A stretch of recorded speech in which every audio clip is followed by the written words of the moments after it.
Watu wa Mandera hamjambo? Mandera hoye! Mandera assalamu alaikum! Mandera boltin naga! Nagenin badada!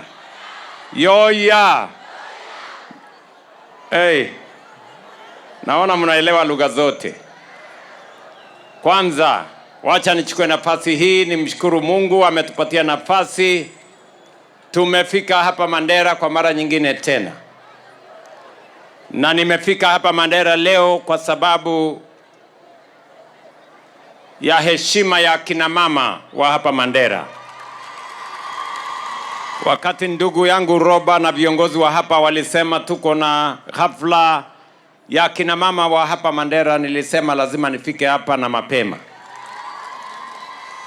Kwa sababu tunaamini ya kwamba mama akisaidika, jamii nzima imesaidika na taifa lote limesaidika. Nasema pongezi kwa kina mama wetu. Tunatambua kina mama wa taifa letu la Kenya. Tunatambua yale mnafanya kulea familia zetu, kushughulika na familia zetu, kuendesha biashara, hata na wale kina mama wengi waliosoma.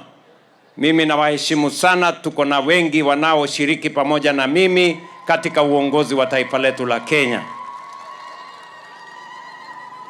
Na mimi nafurahi ya kwamba tumekuja hapa tena kwa mwaliko huu.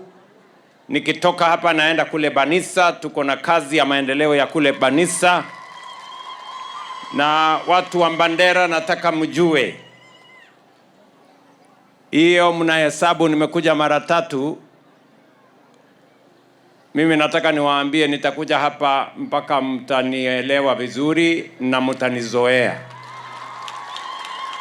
Kwa sababu ile mambo ambayo tunataka ni kuhakikisha ya kwamba ile siasa ya zamani ya ubaguzi na chuki na ukabila tunamaliza katika taifa letu la Kenya. Na ndio sababu hiyo rais wa Kenya atakuwa rais ya Wakenya wote, jamii zote, sehemu zote, pande zote za taifa letu la Kenya.